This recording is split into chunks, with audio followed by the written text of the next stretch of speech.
today. We got like a 3-stage wallow right here, a seep coming down. There's game trails beat to death coming through here. We got the downdraft in our favor, and we're set up here. I cut a couple lanes. I got a couple spots where I got good footing right here. And we're just gonna play the waiting game. It's early September. The bulls are barely starting to bugle. So we're gonna be where the bulls are coming to do that pre-rut. This is just like whitetail season, hunting those scrapes in late October. We're hunting these wallows, these mud holes, these seeps, with the heat of the day. Patience is gonna pay off, always does.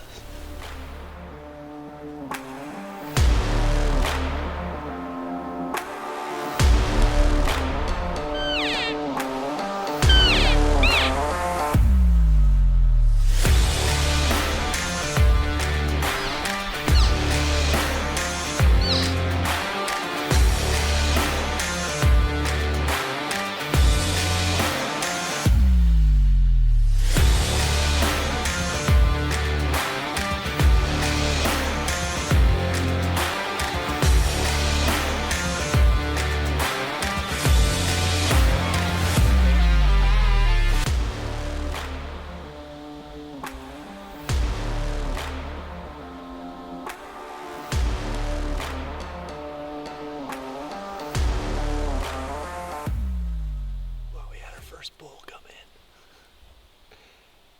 Patience paid off. It came in quiet as a mouse. That was so lucky that I saw that little flash. Literally saw a flash of yellow. And I was like, I know that's an elk, but I couldn't see it ever again. And then all of a sudden it's like right there 20 minutes later.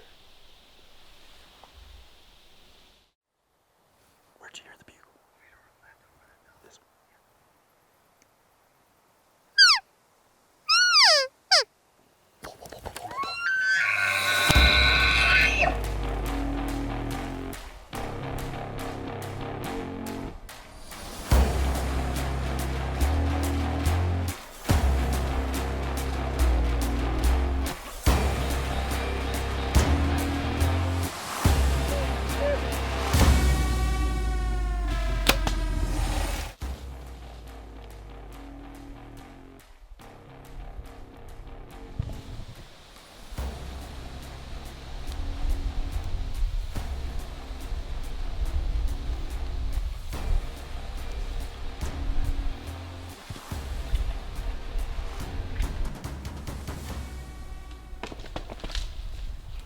"24 yards. All right, here's the play. That happened crazy fast. So we're in here, it's 12:30. Been dead quiet, making a couple calls every now and then all of a sudden, we thought we heard a bugle. I pointed that way. Clay said that way, which is typical with my ears. And so all of a sudden I'm like, which way? And he said that way. I gave him a little bit of something, and all of a sudden I saw the biggest 5x5 rack coming over that hill fast.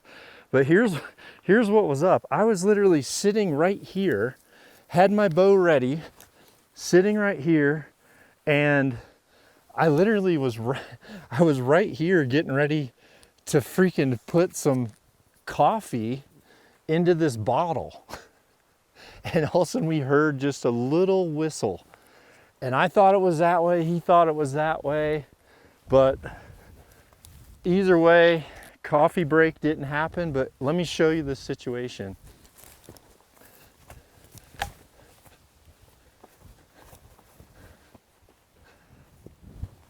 The bull was he right in here?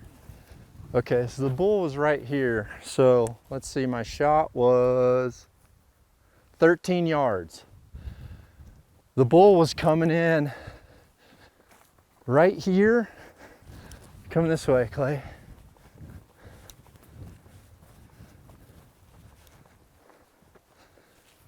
Here's a wallow we found.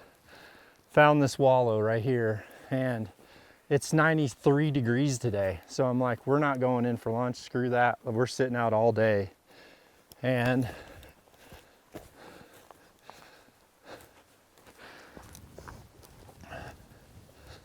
I mean, dude, I was there. He was somewhere. Well, there's blood. There's blood right there. There's blood right here. So, blood here. I don't remember where he went. Went through this log. Came, holy, look at this. There's a T2. Look at that. T2 through both ribs. And full pass through, stuck in a log, and he came this way. Where'd he go? Did he go right up here? Oh, well, this is easy. I don't know where, I couldn't see this, but I can definitely see that. Just puddles, puddles. And then here, see that? Here, here, here, here, there, there. What the heck? There's a whole lung. Not a whole lung, but that's definitely a piece of a lung. And that's the biggest 5x5 I've ever shot in my life, and probably the biggest I've ever seen in my life. Oh my goodness. Wow. 2 inches both sides. Brand new RX-9, and look at the size of this beast. Holy smokes, look at the size of that tail. Good gosh.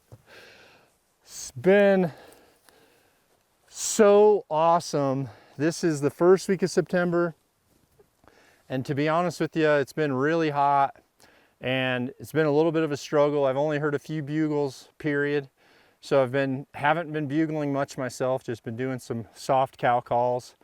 But back with Hoyt, baby. This has been an amazing year, and I was so excited to give a little bit of feedback on the brand new RX-9, and this thing is a tack driver for one. Any of you followed me and saw some of the practicing I've been doing. I think I put in about 8,000 arrows between July 6th and opening day in Alberta. And this is why right here. So when things happen that fast, don't think for a second I had time to think about every single aspect of my shot process. All I had time to do in that situation, and that's what happens in the rut, no matter if it's elk, if it's whitetails, when it's the rut, things happen fast and you have to go into autopilot. And that was about as fast as it happened. I tried to stop him once in a clearing, then I didn't want to stop him when he was behind that scrub, so I had to wait for him to hit that next clearing. I gave him one other little mew and he stopped, and then zippity-doo-dah. That freaking T2 right there is an absolute destroyer. This is so simple. The blades are ridiculously sharp. I mean, on this big elk, we got full pass through, full slice on both sides, and he went down bleeding like I've maybe never seen in my life. But my goodness, and also to run by and never see us sitting here, brand new Origin, 12 yards with a bull like this. Are you kidding me? Look at these thirds, dude. Look at the fronts. Little bitty swoop-diddy-doo-dah in the back right there. This sucker is freaking sweet. I am so pumped.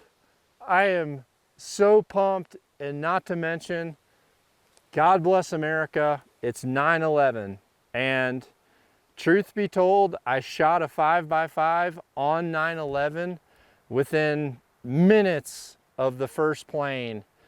I was in New Mexico, DIY hunt, and I'll never forget it. And I'll never forget a DIY hunt I did with John Barclow and Danny Stumpf. And a giant bull came in on 9/11. It was my turn. I was at full draw, and when that bull came in, I looked at Andy and I said, do you know it's 9/11? And he said, F yeah, I know it's 9/11. And I said, dude, this bull's yours. 3 bulls on 9/11, and I am so thankful.